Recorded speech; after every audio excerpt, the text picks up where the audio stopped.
I do. I'll drive. And then any stuff either. Any questions? No, I didn't do that.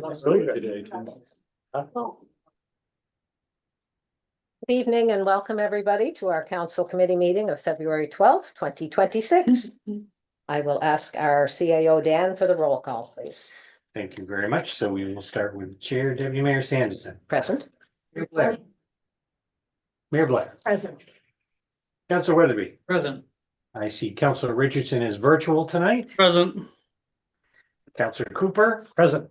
Councilor Johnson. Present. Councilor Leggett. Councilor Martell is virtual. Present.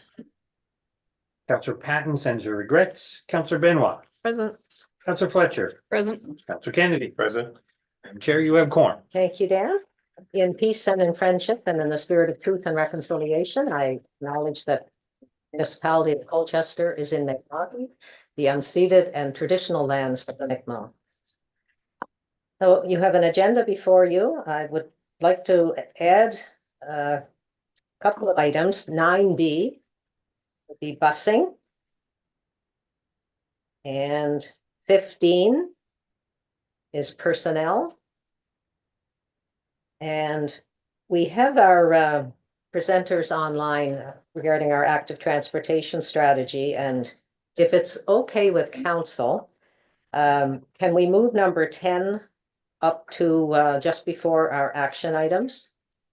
Is that agreeable? So then they don't have to hang in for more of the meeting than they have. Yeah, works for you? Okay. All right, so number 10 will go up just before number 5. That's all I have. Are there any other additions or deletions to the agenda? Oh, are you okay with the agenda as it is? All right. Moved by Councillor Cooper, seconded by Councillor Weatherby. All in favor? Or is anybody opposed to the motion? Hearing none, the motion carries. Thank you. You have the minutes of January 6th and 15th circulated. Any corrections to the minutes? No? Somebody prepared, moved by Councillor Benoit, seconded by Councillor Kennedy. Any further discussion? Question's been called. Is anyone opposed to the motion? Motion carries. Thank you. Is there any business arising from the minutes? Not seeing any hands, so we'll move right along then to our active transportation network strategy draft network presentation. And we have Owen Sieffert with Urban Systems joining us tonight, and we will turn it over to you, Owen. Welcome. Thanks very much. I also have my colleague Jamie Hilland on the line here. He's going to be starting us off in the presentation. So I'll share my screen here, and please let me know if you can see it or not. Right. Not yet. It's coming up. There. Yep. Is that visible for everyone? Great. Perfect. Thanks, Owen. Hello, everybody, and welcome. Good evening. Thanks for having us this evening and also moving us up in the agenda. We might stick around to find out about some personnel decisions, but you never know. You know, might be an interesting time. The agenda looks exciting. Anyways, we thought we would walk you through today. We were kind of mid-project. We were able to connect with most of you, many of you councillors back in the fall when Owen and I were there to kick off the engagement for the first round of the strategy development. Since that time, we've had a chance. We had a lot of excellent data and engagement with the community. And so since that time, we've been able to develop some of our draft network and proposed. What I will do also before we dive right in is let you know this is right now, this is all just proposed. Nothing is being finalized. This is before we go to the second round of engagement, we might basically want to share with you some of the initial ideas. It's very much a work in progress. This is mostly a reflection of sort of what the community has indicated as their priorities at this time. We will be making revisions and doing more of a technical review as the project progresses, and also some adjustments in terms of feasibility, of implementation, et cetera. So just to give you an idea, we're kind of sharing what we've heard at this time and some of the initial concepts we're going to do. So this evening, we're going to quickly walk you through. We know we have limited time. The network, sort of the network concepts that we've talked about, we've been able to develop some discussion about the proposed network, our present proposed vision statement and guiding principles, and the next steps in the project. Next slide, Owen.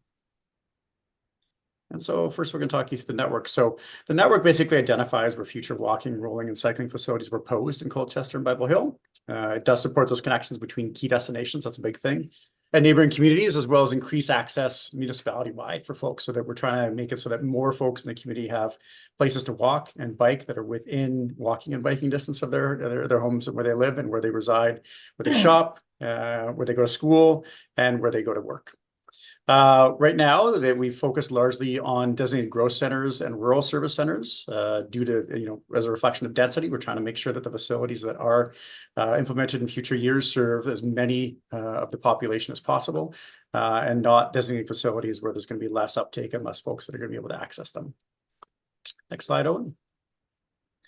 So when we get into the network here, for ease of understanding and viewability, not all existing facilities are displayed, because when we do that, as you can imagine, it's quite cluttered and difficult to perceive kind of what's being proposed. So if you're wondering why existing sidewalks or cycling facilities are not on the map, that's the reason why, is we're kind of going to so focus on what's being proposed and what's possible. Many of these routes do overlap with Blue Route corridors, which we have found in other projects we've done elsewhere in Nova Scotia, do increase the likelihood of Nova Scotia Public Works approval and potentially providing financial support. So we do try and align them where possible. As many of you know, a lot of roads within Colchester are owned and operated by Nova Scotia Public Works. So having their support and approval for those projects is critical, obviously. And the examples photos that we're going to walk you through are for educational purposes only. Every corridor that we propose through the active transportation strategy will require further corridor study and design. That's just the nature of the process. Typically, we designate the facilities, and then we get into like the site survey, specifics of what that corridor is going to be like, alignment, and facility types. Next one. So first off is one I'm sure a lot of folks are familiar with, our paved shoulder facilities. These ones are a lower cost intervention, generally done when road renewal projects are happening. We see this happening on a fair amount of Blue Route sections in Nova Scotia as well. Basically, it just requires a wider roadway. And what the example that we have here is from a community that we've worked with out in British Columbia. And it's probably one of the better examples of a paved shoulder, because there is some horizontal separation, as you can see, and also some visual separation in terms of the flex posts being present. So these facilities are really often for, if they're not sort of protected a little bit like that or separated, for more confident road cyclists that are used to riding on higher speed corridors with higher volumes, but they do offer sort of a designated road space for folks to bike along and walk along too. We see a lot of that too, is people using these as basically pedestrian facilities. So they have that designated space. The one caveat that I would put on these ones is that they are uncomfortable for some folks. They're, given the proximity to higher moving vehicles. So not all the population is going to be able to utilize these comfortably. Next one. Next is a straight up one that we see, sidewalks. I'm sure everybody's familiar with these. This is an example of a curb cut, basically so that you can access it. It is made for people with disabilities, and also there's a tactile warning strip you can see there for folks with visual disabilities. And then on the right is what's increasingly being installed is rapid rectangular flashing beacons. And these are some of the best practices in terms of crossings that really get the attention of drivers as they're going through and have a much higher compliance rate for vehicles. Next one.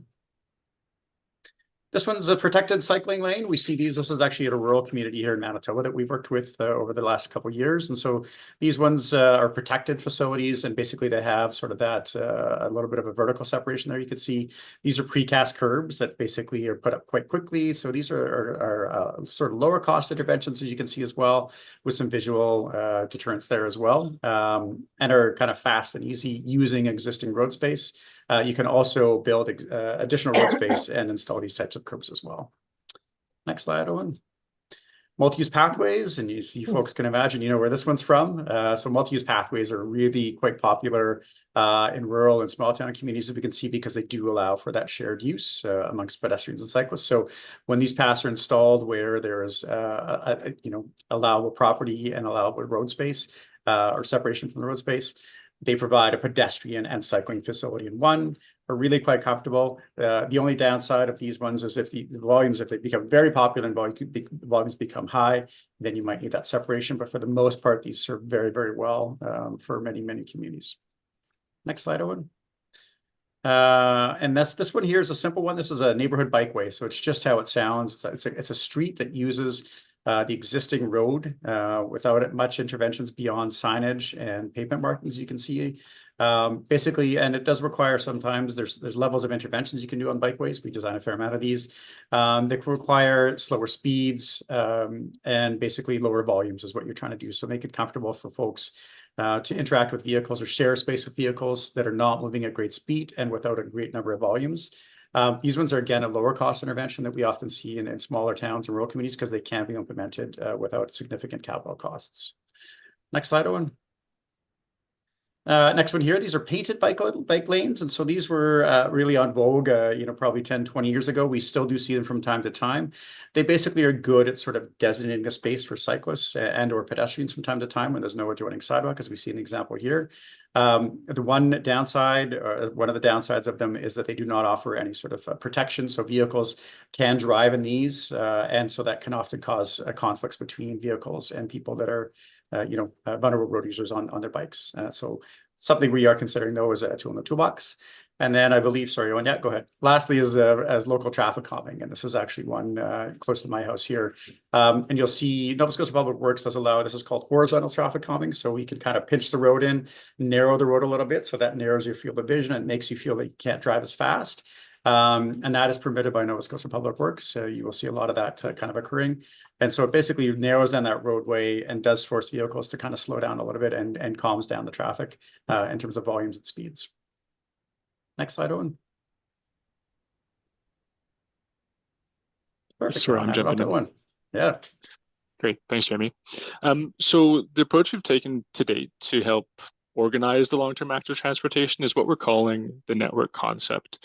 And really what this is doing is, like I said, helping to organize a network and provide a structure where we can propose different design approaches and levels of service and purposes within the network, while hopefully also providing some flexibility implementation in the future to respond to local character, the diversity of communities in Colchester. And to make sure they're not necessarily locking into a specific facility type on a specific route, but still providing a good illustration of where the active transportation network will occur in the future.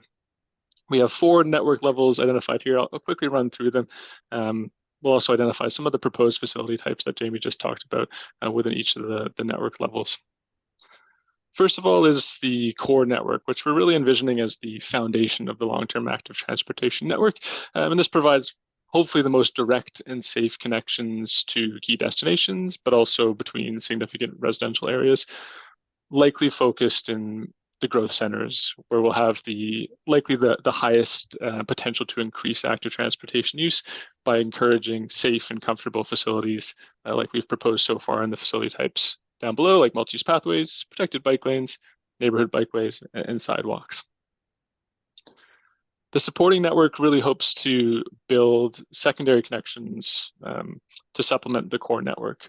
Often these are envisioned to create redundancy within the network. So alternate routes that might be less direct, but might suit different user needs or allow other people to access the active transportation network who are not located on the core network.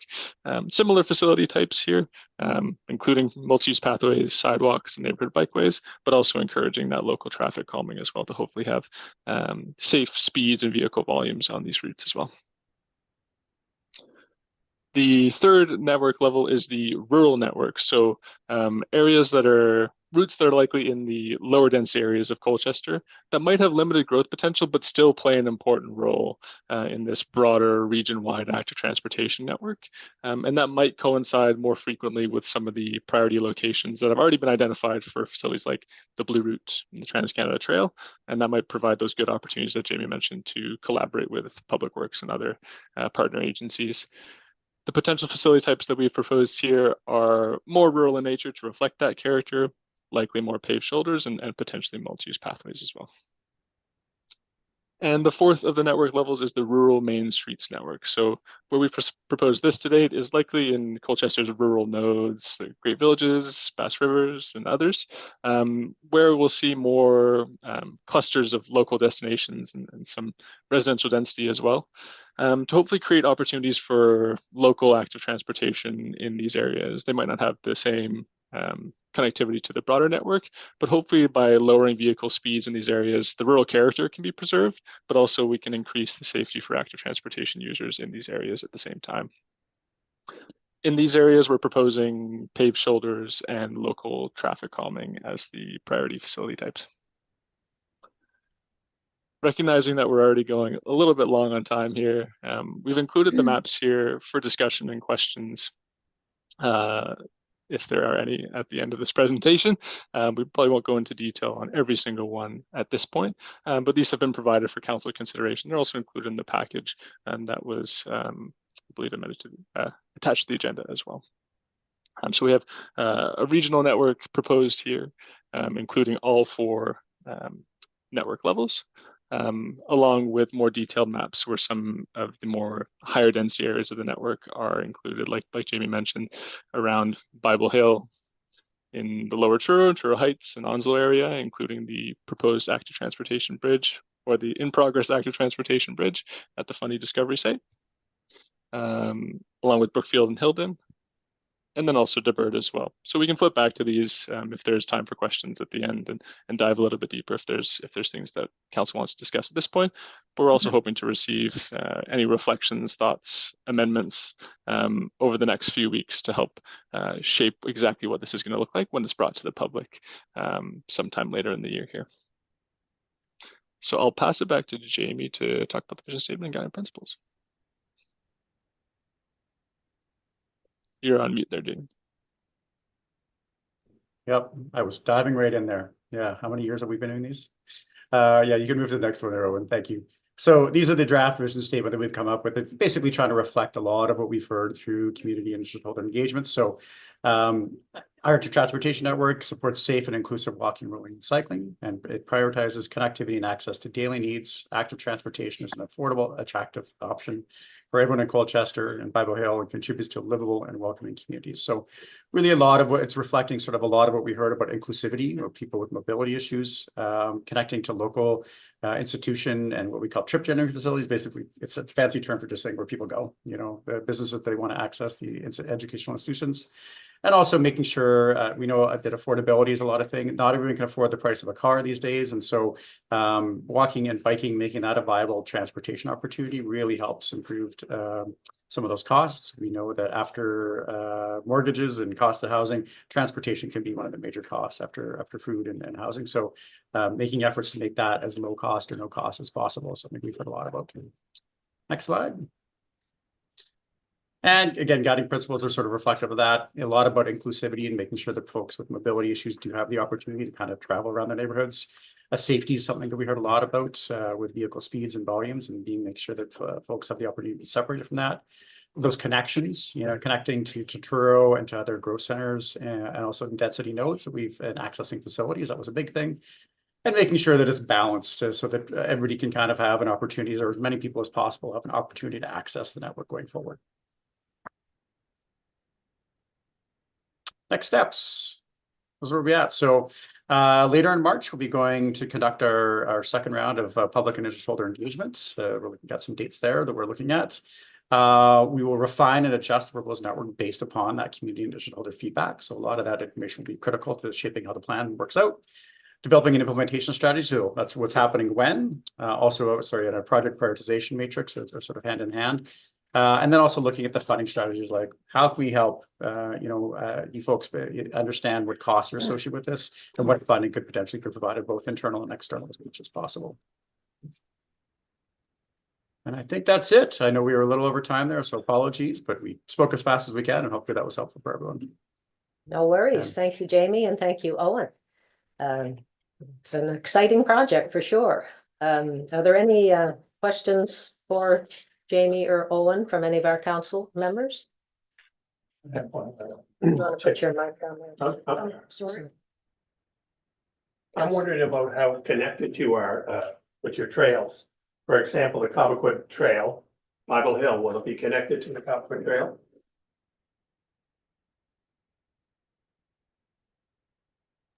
You're muted. Yeah. The short answer is yes. I believe the Cobequid Trail is part of the network in Bible Hill. in that case, it might not always provide the most direct connections, so it might be more of a supporting facility in some areas. But if there's a desire to change what level of the network exists there along different alignments or different segments of the Cobequid Trail, we would be open to that as well. But yes, it's part of the network. And just Yeah, to follow up, and you're connected to all the schools, Redcliffe Middle School, Bottle Hill Junior High. Yes, that was one of the key objectives, was to connect to some of those destinations as well, and hopefully prioritize kids moving about safely as much as any other person in the community. Right. Thank you. Mayor Blair, please. Thank you, and thank you for the presentation. Very much appreciated. I'm interested in knowing when the dates are of your community engagement sessions. We have not fully confirmed them, but we're looking at the week, I think right now, March 23rd, around there. So it will be late March. The dates will be distributed to the council once we confirm them. As you can imagine, engagement, we're often trying to avoid, spring break for schools or other activities might be happening in the municipality, but that's potentially the dates that we've identified right now. So in about 6 weeks. Okay, so the week of March 23. Yeah, that's tentative right now, but it will be confirmed be hopefully within confirmed. next week or To two. be confirmed. Yeah, you got it. Okay, thank you. Hopefully we'll be all done with snowstorms by then. That would be great. Yeah, I would. I don't see any hands up on the those counselors that are joining us virtually. Any other comments or questions? Yeah, okay, so I guess No. just in. Information. Well, thank you very much, Jamie. Thank you, Owen, for joining us. You're free to go if you wish. Perfect. Thanks, folks. Have a great We evening. Thanks very look much. forward to the next steps. Thanks for joining us. Us too. Perfect. Okay, take care. Thank you. Bye-bye. Thanks, Kayla, for being here. All right, so on to our action items. We have number 5 is amendments to the personnel policy 5.04 performance review. And Kelly, I believe you're going to walk us through this. Thank you.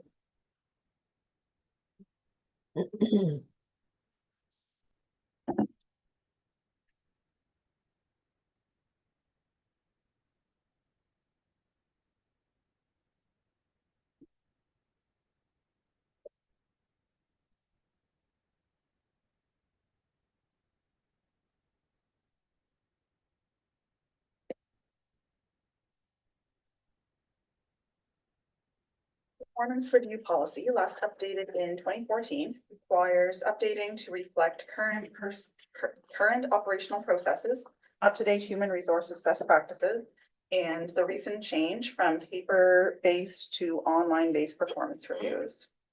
Our human resource information system was implemented in 2025, and many of our paper-based processes and records were converted to electronic, including performance reviews.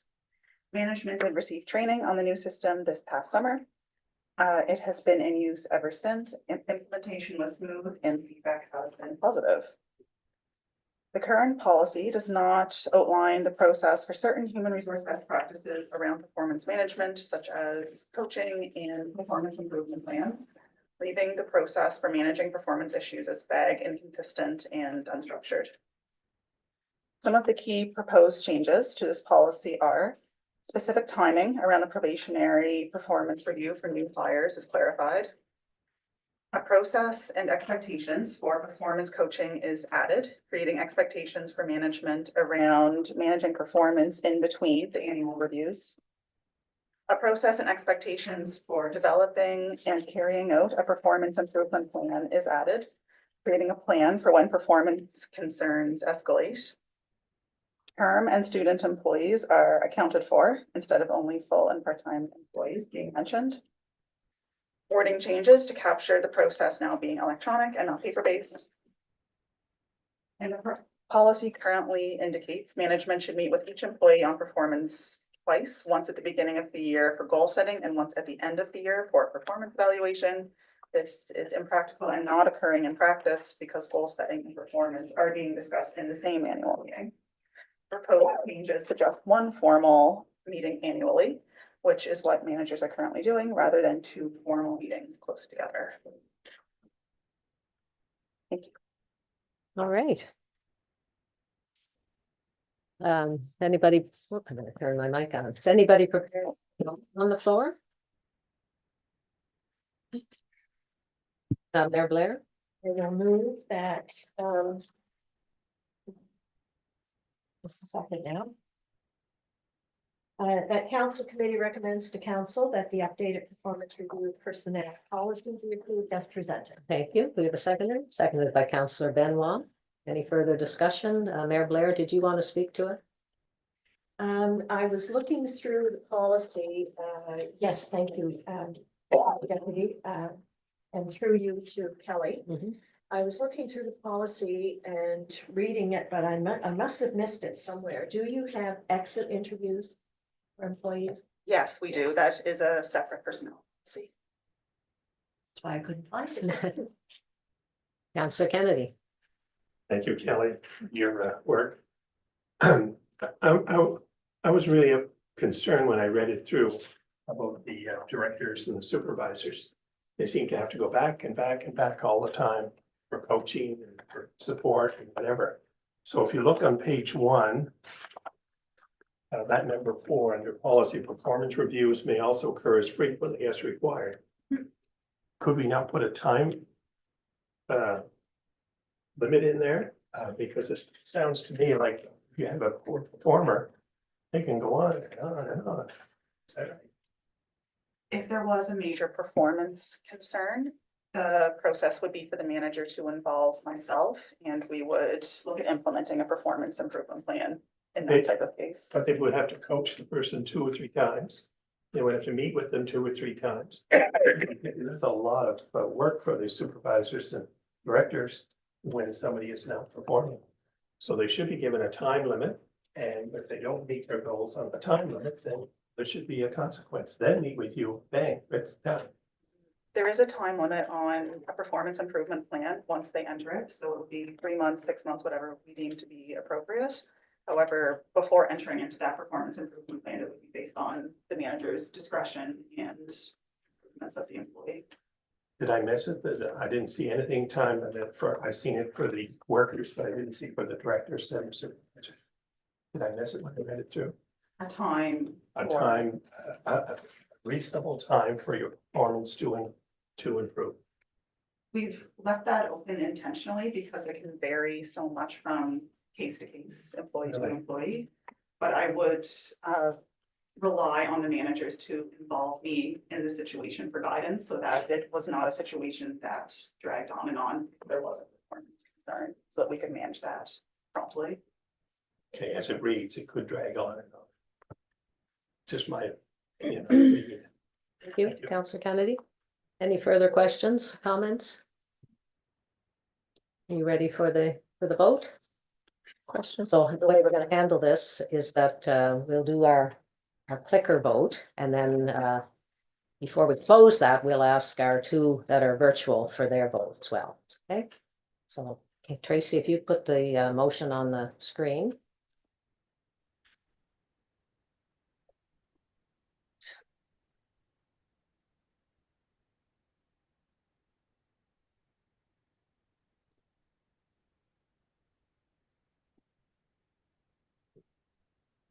Oh. The vote is almost ready No. to, So that's the motion. And that's the motion, yeah, so we're ready to vote. Okay. Voting has opened.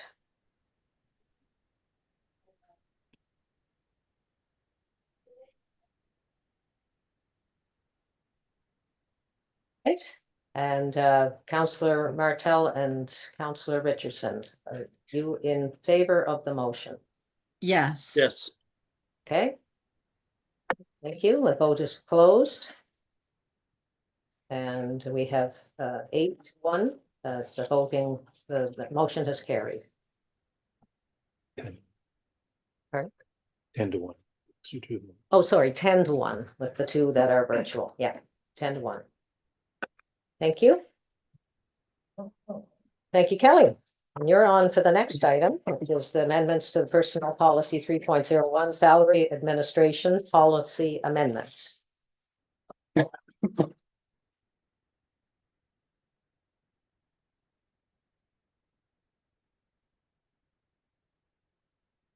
Last year's compensation review of all non-unionized positions brought forth more up-to-date human resource compensation practices than what is currently outlined in the salary administration policy, with the last update to this policy having occurred in 2016.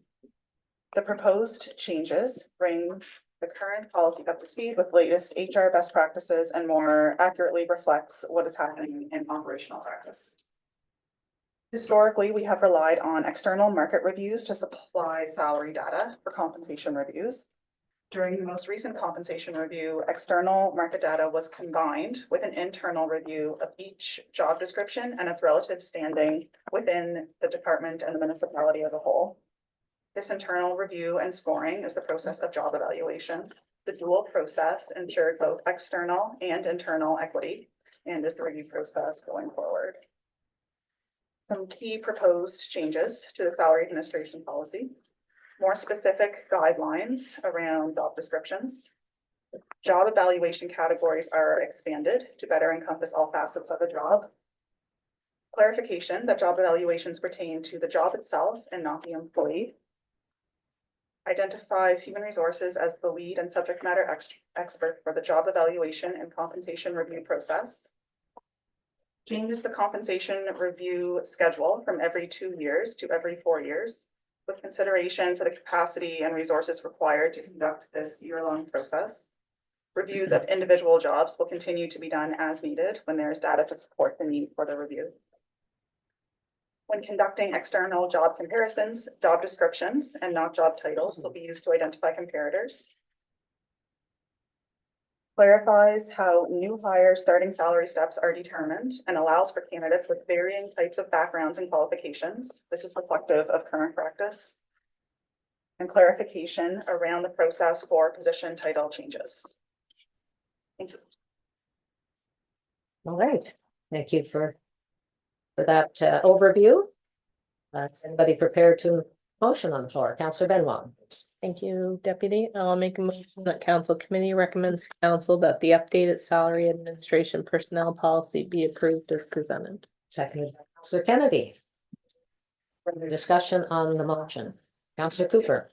Yeah, thank you, please. Follow up from Mayor Blair's question, the last action item. The exit interviews. I know I saw them somewhere and I remember reading the word robust in there. Where do I find that in here? Exit interview section. It's in the director's report, I believe, where you saw it. Is that in the Yes. director's report? That's where I saw it. Okay. Very robust director's report. All right. All right, thank you. I went through this a couple of times, confused, that explains it, thank you. The other thing I wanted to ask on was, you mentioned HR lead in some facet of this, I can't remember exactly what it was. HR was lead in, what was it? The compensation review process and salary administration overall. Okay, so what in the past, how'd that work? This is a new? I would say it's partially new. In the past, there was more involvement from senior management and it was more of a collaborative process. And it would still be collaborative, but with human resources taking the lead on those processes, where it is a human resource function. Okay, so in the past, I guess just try to get a feel for this. The past, who would make the decision then, whether somebody got a raise or didn't get a raise or what happened there? How would that be? Scott, are you? Okay. Okay. Yeah, I was just going to comment on that. I mean, the process typically, and I think it would still be pretty much the same. Once everything is compiled and the data is reviewed, it goes to the CAO. CAO is comfortable with it, then we take it here to council, and ultimately council has the final decision on it. Okay, but that's past what we're talking about here. How do we, in the past, how did we get to that point where it was brought to the CAO? Yeah, well, corporate services, so myself, primarily would work on it, and Kelly's predecessor, would be leads on it. So I don't really see that changing, a whole lot with the new policy. Yeah, I'm not all this thing, because I just was told here that was changing, so. Is it changing or isn't it changing? Particularly with the compensation review process, there are some lines in the policy that outline senior management, such as gathering external data. So it would be myself that would take the lead in gathering that external data rather than directors and CAO gathering that data. So, but the actual decision-making process is roughly the same as it is now. Correct. Okay, all right, no, that's one. Thank you. Thank you. Okay. Any further questions, discussion? Ready for the vote? Question. Okay. Motion up on screen. No, we don't need the motion. We know the motion. That's right. Just the vote. Okay, voting is open.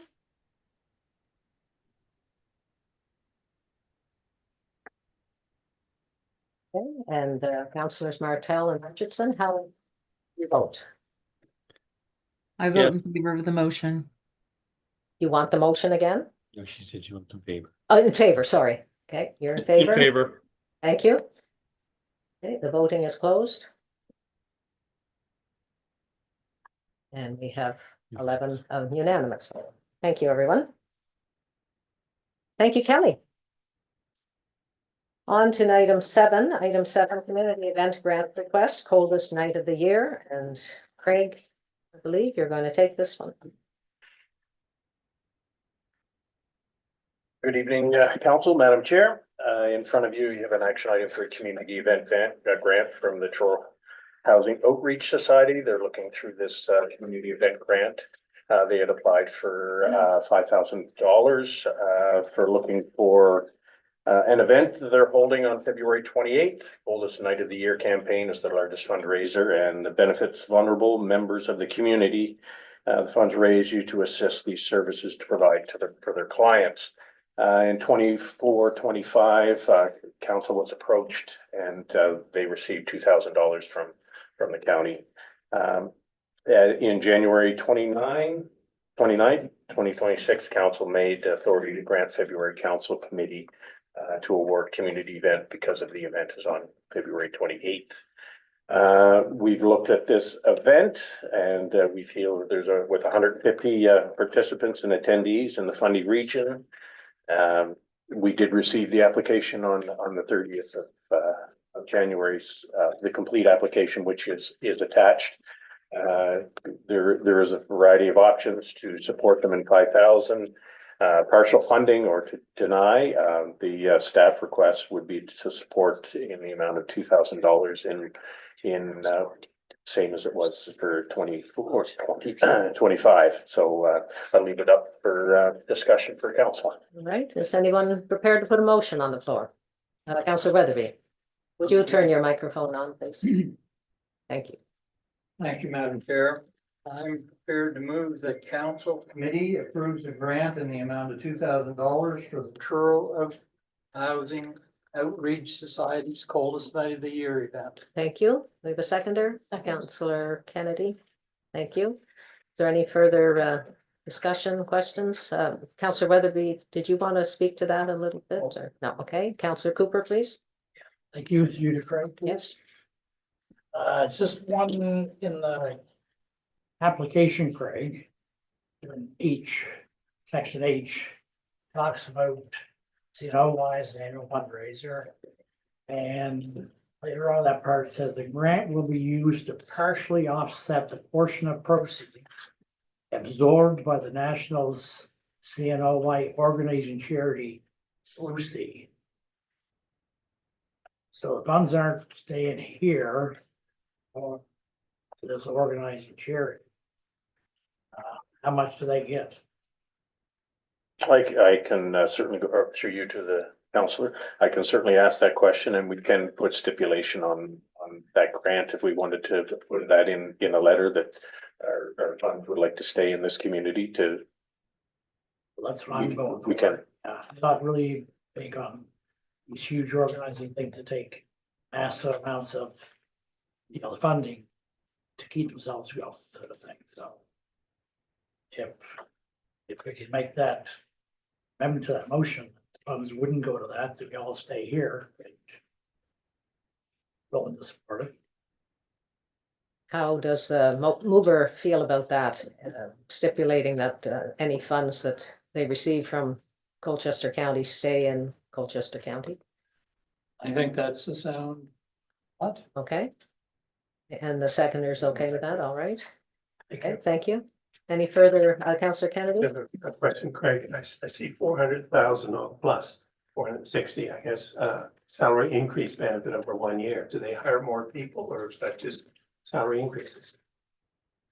I would assume it's salary increases, but I'm not sure on that because this specifically is for just with this, for this specific event. So I'm not, I can dive deeper into It just into hit me that. as a large number, Yeah. for 400,000. Yeah. Okay, thank you. Thank you. Councillor Cooper? Just hold it a second, but yeah, I'm. I'll write that just for a second.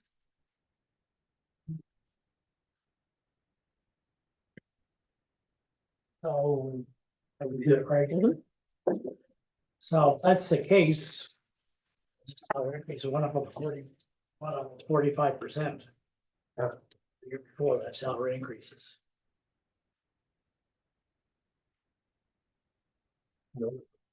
Yeah. Yeah, I guess maybe it's not our place to really get at that, but I think somebody probably should take a look at that. That's- I think our CAO would like to. Okay, yes. So thank you through the chair. So you've actually answered what I was going to throw out there is that we require organizations to come forward with their financial information. Is really you want to typically see if they have a surplus when they're applying for a grant. In this case, they're specifically applying for a event funding for a particular event. A request for 5,000, staff looked at it and said 2,000 would likely be the reasonable amount, which is what the recommendation was.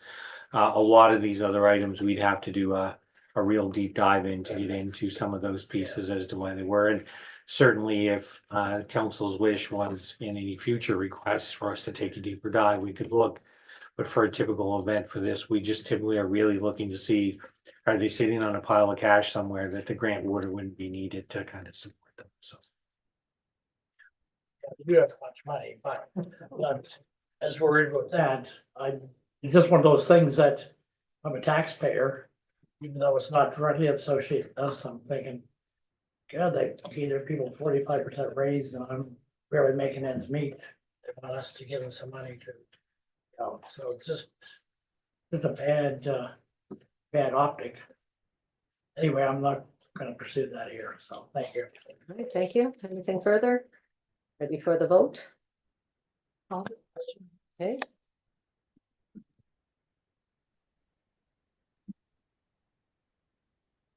Voting has opened. Just cast your vote.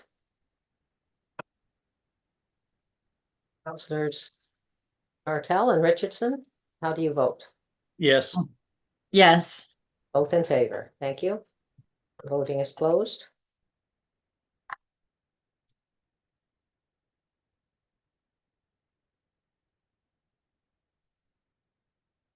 And it's unanimous. Thank you. Thank you, Craig.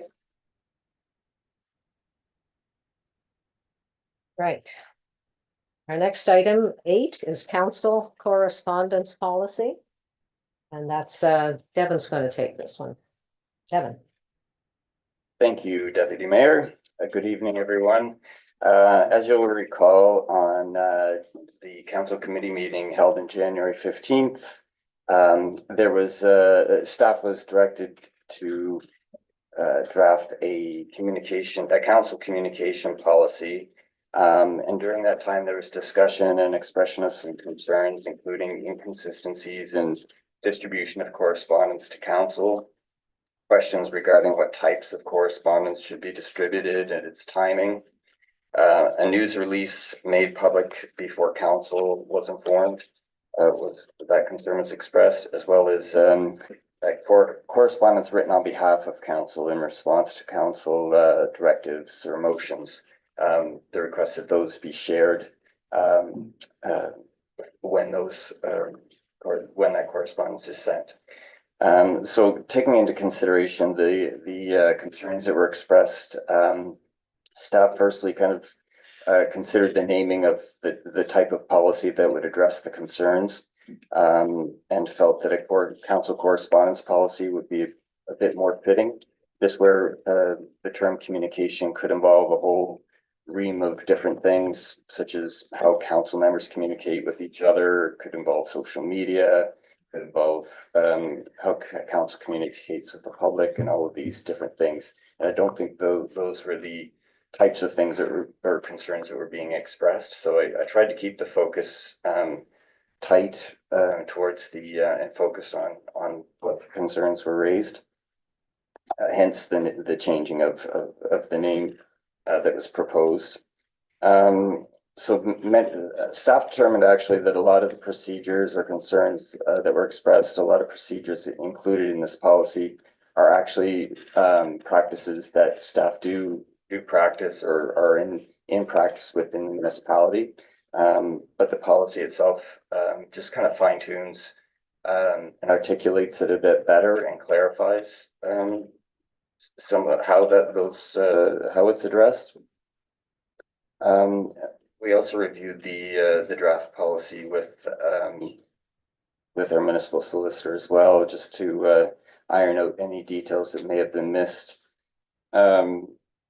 So quickly, and basically this is a draft because in the motion there was a request to have input from council. So that's why we're reviewing this, obviously, a council committee to identify any areas that you feel may be overlooked or not specific enough. I'll just quickly touch upon a few things within the policy itself, and then if you have any questions, you feel free to ask those. Just quickly, I'll breeze through the purpose is obviously to support the effective governance by establishing a consistent and transparent process for the receipt, distribution, and sharing of correspondence received and sent on behalf of the municipality.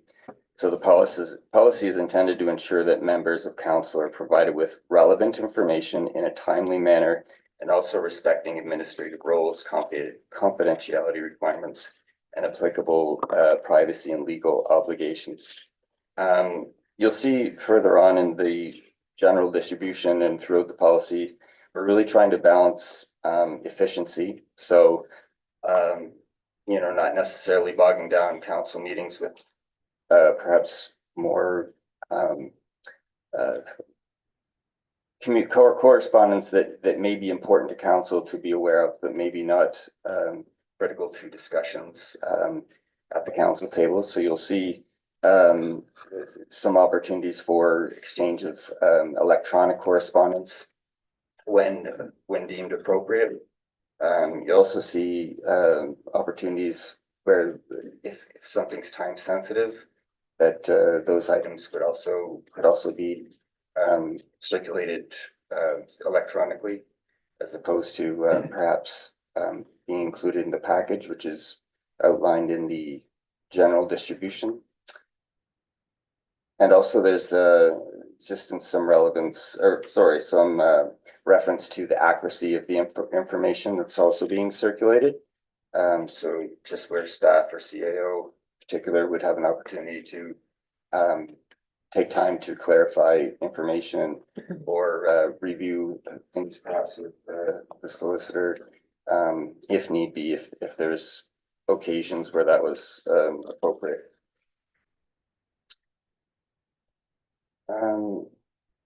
Yeah, I think that's referenced in the delayed circulation area. I wanted to point out in the outgoing council correspondence, I believe this point was made by Councillor Benoit, and it was a good point that, and perhaps was not a consistent practice that we had done before, but is to circulate the letters when they go out, especially those that are in relation to a motion of council, that those be circulated. electronically to council members. Also public communications, it was noted that there's been a few, I guess one occasion that I'm aware of that council, that a press release had been made without it.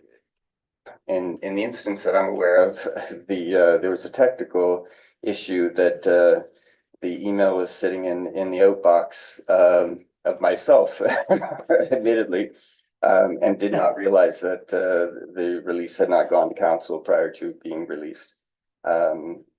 Anyway, so duly noted, in future, check your outbox to make sure it's sent before the press releases are sent. You will see a note there as well that it's when deemed appropriate by CAO or designate, and largely there are occasions where we may have a media or press release that's either council may be aware of that's happening, maybe it was discussed at a council meeting or those types of things. So there are times where if the issue wasn't as significant, it may not be required to. Council may already know that it's coming or may already be aware of a program if it's not that sensitive.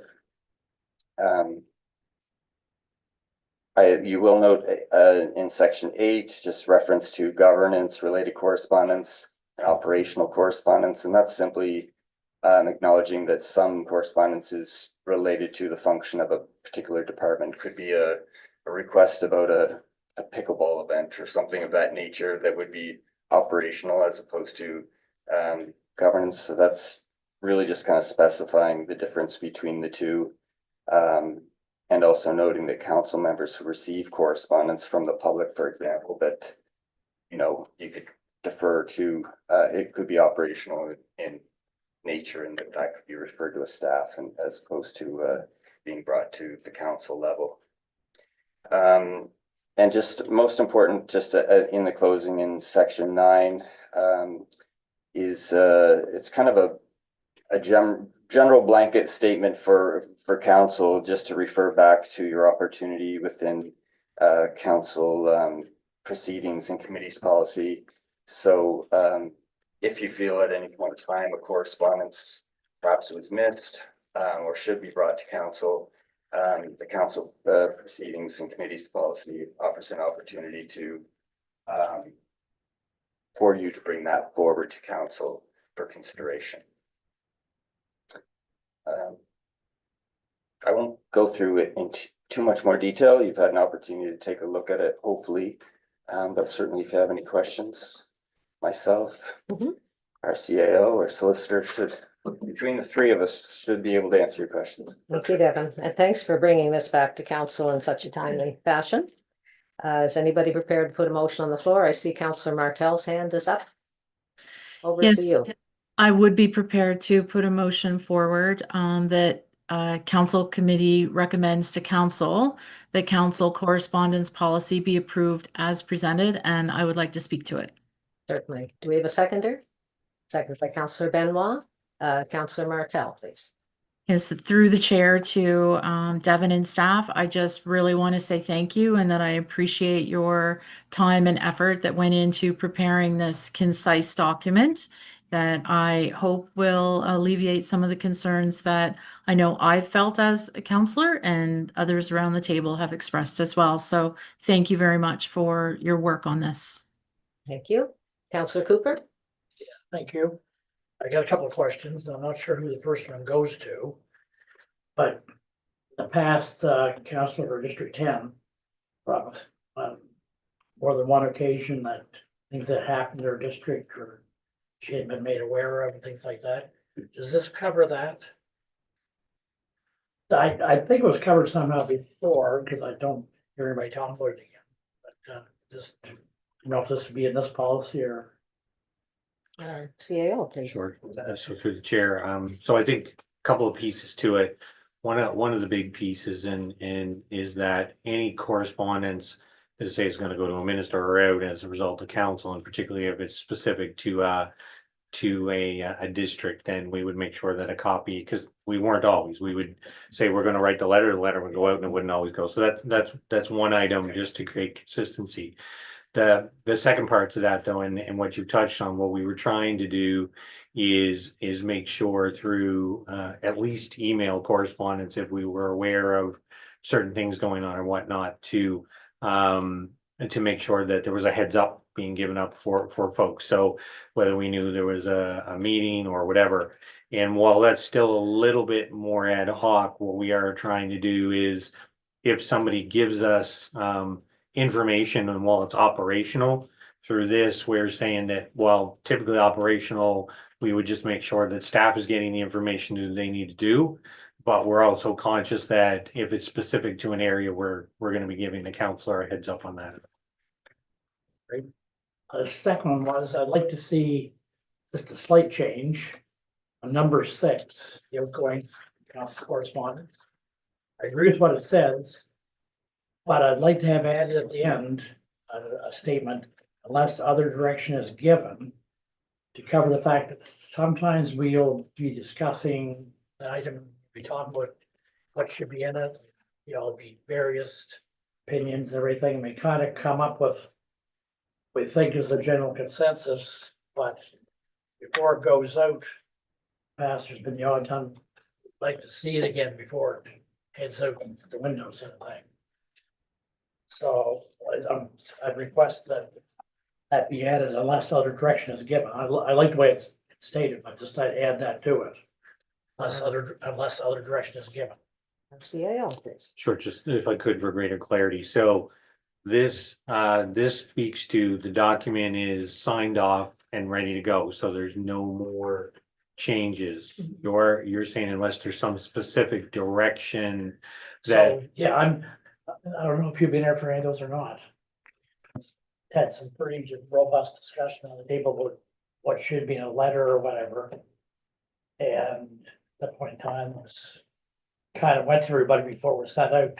Right, so if I could, So, in this case, we're saying, once everybody is satisfied and it's ready to be sent, so somebody's signature, after that. then it goes to everybody as a copy. So that debate, it will never be sent ahead of It's that. not really part of this. Right. That had to be made, okay. All right, thank you. So you're okay with? Yeah, yes. All right, thank you. Councillor Weatherby. I would just, Madam Chair, through you to Devin, I would just like to make an observation. I was in the building the day that the glitch happened, or the technical error. And I'd just like to say that the only people that don't make mistakes are the people that don't do anything. My only comment. Thank you. Any further questions? Any further discussion on this motion? Are you ready for the question? Question's been called. And the vote is open. Please cast your vote. Councillors Martell and Richardson, how do you vote? In favor? Yes. Thank you. Voting is closed. And motion passes unanimously. Thank you, everybody. Okay, our next item is number 9, low income municipal tax assistance policy. And Scott, I take this one. I am. Thanks, Deputy Mayor. This item is with respect to adjustments to our low income tax thresholds. And you may recall we looked at this last year. We do typically every February. A bit of background for 25-26, we processed 850 rebates. 900 in 24-25 and 850 in fiscal year 23-24. The program right now costs the municipality $534,000. And with respect to the adjustment, we recommend, as we have in the past, that we use CPI for the adjustment. So CPI for this adjustment would be 2.6%. And you'll see in the item that those that adjusts both the rebate amount and the thresholds that are applicable. So for a single family, single person, it would go 31,491 to 32,310. Two people in a household, it goes from 41,595 up to 42,676.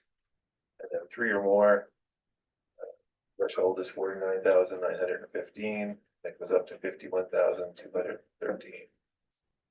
And then the rebate itself goes from $635.67 to $652.20. In terms of cost, that should put an increase of $14,000 on our line item for a budget when we go into budget discussions later this year. And once council approves, we'll build that in. If there's any questions, I'd be happy to answer them. Thank you, Scott. Can I have a motion, please? Councillor Cooper. Yes, I move, recommend to council that council, I read it, yes. I'd recommend the council committee, recommend to council that amendments to the low income municipal tax assistance program policy be approved as presented. Seconded by Mayor Blair. Any further discussion on the motion? Question. Question has been called.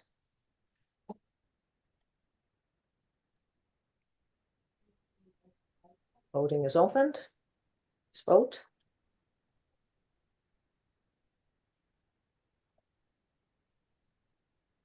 Thank you. And Councillors Martel and Richardson, how do you vote?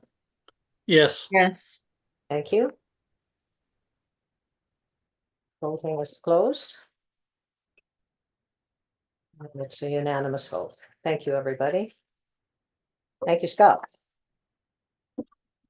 Our next item is 9B, busing, and Charlene Fletcher wishes to speak to this. I'd like to make a motion that council committee recommend to council that a letter be written to the Minister of Education and Early Childhood Development, copy to MLAs regarding the busing issue and asking that it be addressed, and I'd like to speak on this issue. Do we have a seconder for that motion? Councillor Benoit. Go ahead, Councillor Fletcher. Busing has been an issue before and since I've come on to council for District 10. Busing has actually become more of an issue as drivers, operators retiring and not pre-planned replacements, no spare drivers to cover. Parents and guardians have enough stresses of costs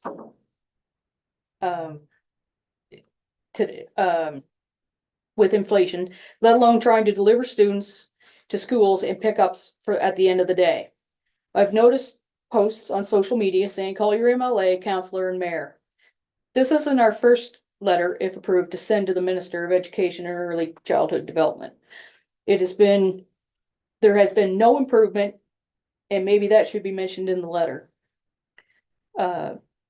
Maybe a suggestion would be to deduct the cost that it takes for buses to complete their daily runs from the budget from the CCRC. Each day buses don't run. I'm thinking that might get some attention, but I will leave that to the mayor and CAO if passed to come up with a letter. Thank you, Councillor Fletcher. I'll second. Any further discussion on the motion? Doesn't sound like things have improved since the last letter that we sent. Off the question. Oh, Mayor Blair. Oh, sorry. It is very difficult for parents who have, let's say, two children, and you have one in one school at one age group and one in another school at another age group, and you're someone who is doing full-time paid work, and you have no buses for your children. So you have to take time off work to make sure that your children are at this school and this school, and then your employer has to be very lenient as well and flexible. So a thank you needs to go to employers for people who are working full-time and are faced with this issue. So it's more far-reaching than we realize. Having a letter go is, well, let's try it again. Yeah, I remember 3 years ago, we had hosted a Ukrainian family. Both mom and dad were working, both children were bused. buses were not coming. So guess who was driving the kids to school? Both parents were working, so the host family was driving the kids to school. And, you know, newcomers to our community expect to be able to go to work and have their children get to school. So anyways, we ready for the question?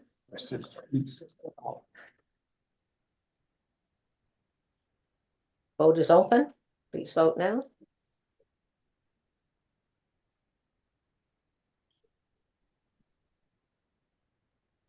Mayor Blair, I don't think yours went through. I did push the button. So we go. There. And Councillors Richardson and Martell, how do you vote? Yes. Yes. Thank you. Voting is closed Thank you. and it's unanimous. Thank you, Councillor Fletcher. Thank you. And their information items. Before we begin our Project Management Services Award for the Fundy Discovery Site, I was remiss in asking Mayor Blair to speak to Tumbler Ridge at the beginning of our meeting, and we did receive copies of a couple of letters that will be going. And I would just like to ask Mayor Blair to say a few words, please. Thank you very much, Deputy.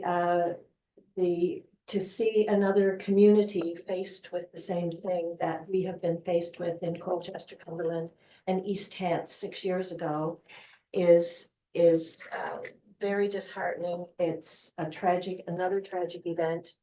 I have had the opportunity of speaking on the issue. It's extremely difficult to talk about something that we're still dealing with 6 years later, and to people who are just experiencing the shock and the trauma that they're faced with at Tumbler Ridge. Our hearts go out to them. And I have the letters that went to them are heartfelt. And we want to make sure that they know that if there is any type of support that we can offer for whatever reason, whatever they would like to have. I know that there have been victim services deployed on site, and they will be there to help individuals. There's no timeline to grief. We're still dealing with it here, and the families are just now going through the shock and the surreal situation that they're dealing with. But our sincere condolences from the municipality of the county of Colchester. We do have our flags at half-mast, and they will be staying at half-mast for the full week, as the minister has indicated. There's words rather escape you when you're dealing with another situation, and especially in this case, we're dealing with youth, we're dealing with children, we're dealing with our future. When you're dealing with your children, very, very difficult situation. And as I said, our hearts go out to the people of Tumbler Ridge. Thank you for your message, and thank you for the 2 letters that have been sent. Number 11, our Project Management Services Award, Fundy Discovery Site Pedestrian Bridge. Paul, please.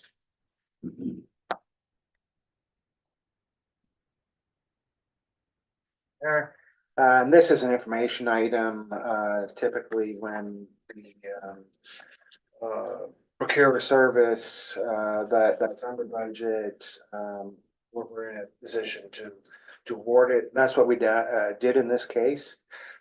You'll remember back in June last year, we prepared a fairly extensive budget on the bridge project, noting that we were required to bring on board an external project management group to oversee the bridge project. That's a condition of our funding through the ICIP program, and that process concluded late last fall, early winter. We had great response to it, but eventually awarded the project to Harborside Project Management out of Halifax.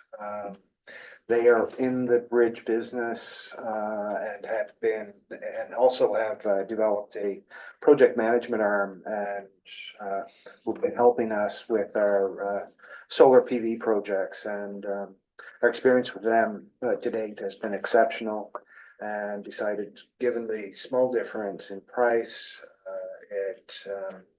between the low bid and the high bid, it ought to be awarded to them. And that amount of $339,000 still remains $176,000 under budget. And although there'll be a small portion of that $176,000 that will be needed to do materials tests, it's form part of that budget. Thank you. Any Paul. questions? Any questions for our community development? Moving ahead, wonderful. All right. Okay. Next item is the director's report, corporate services. Are there any questions for Scott on his very thorough report? See any lights, Councillor Cooper? Yeah, fine. Certainly. I mentioned before there, this interview. So it has in here. Talk about an online survey option, so that would be in addition to.